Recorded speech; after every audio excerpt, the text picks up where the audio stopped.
What's good with YouTube? You already know Big Flacco with a convict's perspective, and I'm gonna smash, dash, and slide on through with a little bit of energy. Please hit the like, subscribe, comment, and do all those things to help support this channel, and hit that bell notification for future fire content. And as you can tell by the thumbnail, we're gonna be talking about a prison gang out of Texas that's referred to at times to the Texas Mexican Mafia, but their real name is called the Mexikanemi, which is basically those from Aztlan, soldiers of Aztlan, which is a term Laemi, which is a different entity in itself than the Mexican Mafia in California. Now, they are kind of like an offshoot of the Mexican Mafia, right? And as you guys can previously, attest to, when I did the video about the Aryan Brotherhood of Texas, I talked about the tenders, about the program they had in the 70s. Well, one of the first prison gangs to come out and resume power at that time was the Texas Syndicate, which was an organization of people from Texas, but was started over there in California. Now, they were basically the first established prison gang in Texas. Now, you had the Mandingo Warriors, you had all these other groups, right? But this was the first one that really came and kind of set claim to being recognized. And see, therefore, that's where a lot of conflict, because there were so many other groups that were coming out around the same time.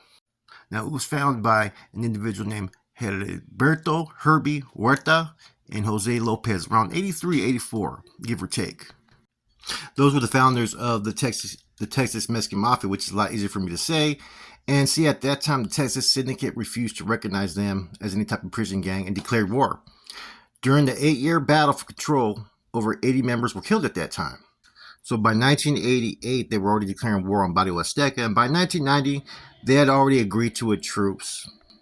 Now, one thing about them, right, they have a long history of war with several groups, many incidents, right, many truces, many murders, many cases. We're going to be discussing those maybe in the near future as I do different profiles of incidents and of individuals. Now, I want to talk about what the purpose is. And see, this whole video is about their origins, their history, and what they're about. Now, the purpose of the Mexikanemi, right, according to their constitution, is they represent the Mexican Mafia there in Texas. They have their rules here in Texas and do not reflect anyone else's. At the present, we have no enemies, but be always ready to confront and defeat any enemy that confronts us. We represent the Mexican Mafia here in Texas because we are soldiers of Aztlan and Mexikanemi. That's to say, soldiers of Army of Aztlan. Aztlan is the land of we, Mexicans, and our symbol represents the origin of our Mexican nation. We must always represent our Mexikanemi symbol in Aztlan. Our actions shall reflect upon many parts of the whole Mexikanemi nation, and we must also represent Mexikanemi in all manners of fight, be it economic, political, military, social, or cultural fight. We represent all of this within our destiny, simply to advance benefits for our families, our race, and the generations which in the future will represent what we have founded, total liberating the Mexican nation. We represent the exact truth of Aztlan, and we are all representatives of Aztlan by means of Mexikanemi. Typical, there's always got to be a forefront of what the organization represents and its people. And so a lot of times they base it on cultural relations, attachments, and whatnot, right? But, this is a small collective. It doesn't speak for the overall, Chicano, Mexicano, or whatnot. And so, like, a lot of these groups are kind of misrepresenting what they stand for in some senses. So basically, they're a criminal organization with a Mexican culture with roots in Texas and Mexico. That's nothing more, nothing less. Okay, so they are a very sophisticated, structured group. I say they're the closest to emulating what the NF does, as far as they have a constitution, they have a COC, and they have goals and aims for the streets. And basically, it's about becoming self-supporting and established territory and legitimate businesses and whatnot. But they also have the treachery and the reach of almost like the California Mexican Mafia. The highest two positions are the president and vice president. Then you have generals. Then you basically have captains as well, which is another ranking position. They basically work with generals in the region, right? Then you have lieutenants. Lieutenants are probably like the ones that are in charge of, say, like a prison, the streets, a city. They've been given charge and authority to establish things. And then sergeants, right?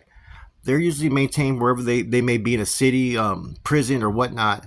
They must always maintain the order amongst their brothers. And see, this is pretty much where they all fall in line within the rank and file. Now, the members and soldiers, they are the core of the organization. They are the majority. And they're basically the ones that must maintain and fall under the constitution that they have. Now, any member, it doesn't matter, be the president, vice president, general, captain, down to a foot soldier, they are all subject to the consequences for violating the Constitution at any time. Now, within their Constitution is about sacrifices as well, right? Which every member has to be willing to either sacrifice and either catching time or even maybe even losing their life. And that's just expected. Now, they also are expected to conquer any of their disabilities, which is any type of vice in their character, be it materialistic or something going on within themselves. They got to eventually overcome that. And that's what they consider themselves becoming an elite member within that organization. Now, each member, right, they call themselves carnals as well, right? They are expected to take action as far as towards anybody that disrespects their group. Now, you're also responsible for anybody you bring in and for your own actions. Therefore, you bring in a quality soldier for the enemy, then respects, honor is looked upon you. You're looked at one that's prestige, and everybody that's fallen under your tree has been righteous. Now, if they commit treason, then you're going to be held just as much accountable as they are. Therefore, you're going to be expected either to deal with it. It depends if you have priors or whatnot. You never know what the consequences could be. They could be dealing with you. But mainly, you're going to be expected to execute the individual that you brought in. Now, any issues or conflicts within brothers, man, you hope that you can remedy it out within each other and put the best interest between the organization. Anything of those that are outside, that still needs to be brought to the base of the chain of command. And a decision or plan of action is put forth at that time. Now, you're not supposed to jump any channels. Just like the NF and North Daniel functions, you can't jump channels. That's really frowned upon. So they have their set protocols as well. And that's why I said they are the closest to mirroring basically how the NF functions. Now, their outside dealings in the streets, man, they expect 10% of all members, which isn't too much, to be honest with you, right? And they go into the same type of stuff as all other criminal organizations. Contract killings, prostitution, robberies, gambling, weapons, drugs, whatever it may be, they're going to be involved in it. And the same thing, they like how the NF established regiments or how the California MA has certain hoods, they do the same thing except for they establish cities, basically. Now, each member has the right to certain things, right? And they're able to have these rights without any type of consequences, which is they have the right to express opinions, ideals, contradict, and criticize constructively, which means be respectful with your input. Another part, we all have the right to organize, educate, arm, and defend everything that is Mexikanemi, which means anything that's part of the organization, you must defend it, and you have that right to. We all have the right to apply or not apply the image of our symbol upon ourselves. I'm going to take it that they're allowed to, let them know what they represent. I guess they don't have a protocol procedure for putting tattoos, maybe, or for saying what they are. It would be good for all Mexikanemi members to apply the image, but it's also good for some brothers to remain undercover without applying the image, and we give to those brothers the responsibilities for special projects without anyone being aware that they are part of the Mexikanemi. So basically, they have undercover carnals as well. Now you have to be of Mexican race, right? And you have to be recommended by what you call a worthwhile. What a worthwhile is a member of this organization. So it appears, right, you have to, before you approve someone, right, or prospect someone for membership, you have to submit their name to the lieutenant in the region for their membership. Okay, they basically go through 120 days as a prospect. 90 of those is where they go through an intense indoctrination, basically, right? They study the Constitution, philosophy, their rules, and whatnot, and they get this type of education from a worthwhile member. This is all similar to the NF, right? Now, they're supposed to ask certain questions regarding his desire to become a member. The same thing that, as far as taking an oath that these other organizations do, the same thing this organization does. After 90 days, right, this is what they do, which is kind of interesting. The NF does this as well. They start to go into a further investigation, cross-check names, run names. So pretty much I'm assuming that they probably run names to different areas to see if they can get any input or information.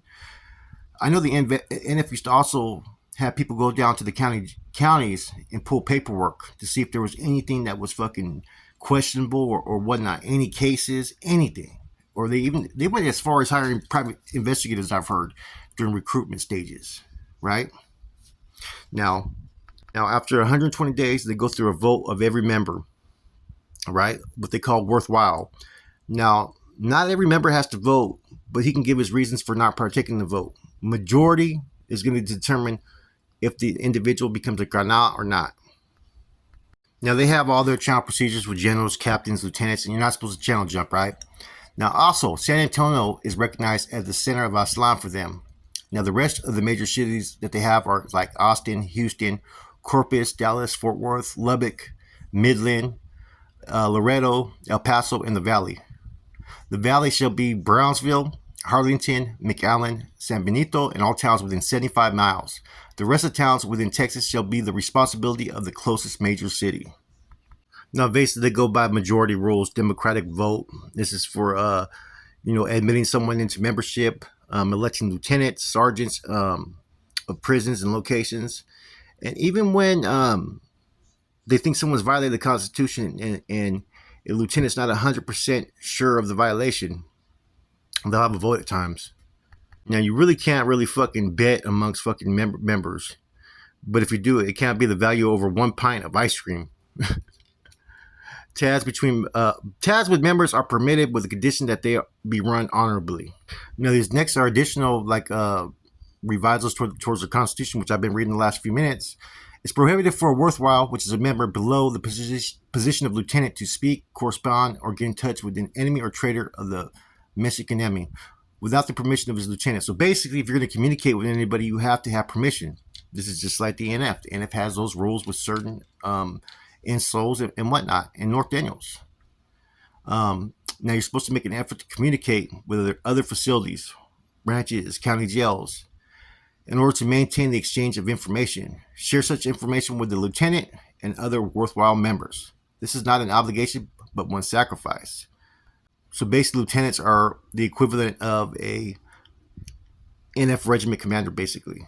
And that's kind of what a lot of regiment commanders are actually lieutenants, believe it or not. So this kind of it's almost like the same thing. Now, also, you're not obligated to share any of your personal money with anybody. If a worthwhile member shares his money with another worthwhile, that's his own sacrifice. Now, the last part of the Constitution is that a lieutenant can establish rules for his ranch or county or city, right? But anything within the Constitution, they cannot amend or change without the vote. And this was implemented in 1991.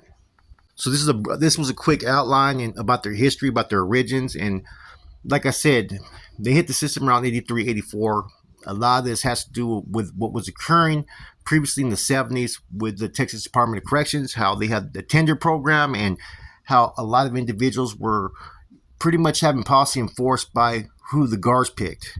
Now, once they fucking eliminated that, that's when all these prison groups started to spring everywhere, right? And only a few started to succeed in having to go to war and battle. Like, there was a lot of killings from 83 to 85. Tons of killings, right? And whoever was left afterwards had pretty much been the groups that have been able to have some type of longevity in the system. They're still there. They're still representing. They're still pushing.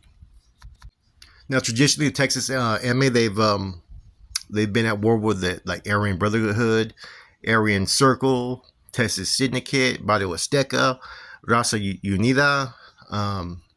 I don't believe that they've ever got at it with the Nuestra Familia. I know that they had issues with the California MA, and I think Arizona MA as well. So when people think of this group, they're referred to as the Mexican Mafia because they're kind of their title, Mexikanemi, was kind of adapted with the similar type of push. But they have two different agendas, man, and they operate a lot different. They have the democratic system of each member has a vote, right? But they also do have elected positions within. 10% has to be kicked in, taxes on the streets. Now, I don't think that there's any type of organizational bank.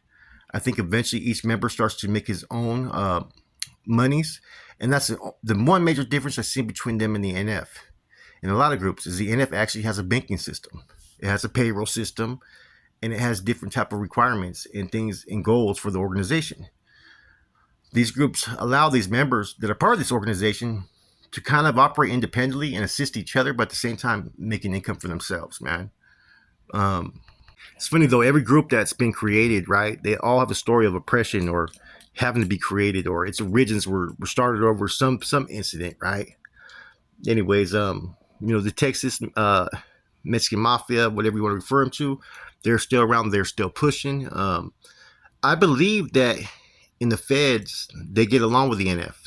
I think in the feds they get along with Texas Syndicate. The state, whole different ball game.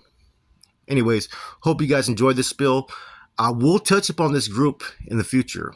I'll do a profile of one of their leaders who was executed on death row for numerous murders. I'm gonna do one about how the war between them and the Texas Syndicate, and I'm even gonna do one about what happened in '96 between them and the California MA. But that's gonna be way in the future, man. I hope you guys enjoy this. I'm gonna continue to do videos of different areas, different states, about different prisoners organizations. With that said, I'm gone. One more thing, Herb Huerta, right? Herbie, he is still the president. He's been president for this organization for a long time. And Benito Alonso, he is the vice president. Both these individuals are still currently locked down in the feds. That said, Black Wolf Comics Perspective, hope you enjoyed.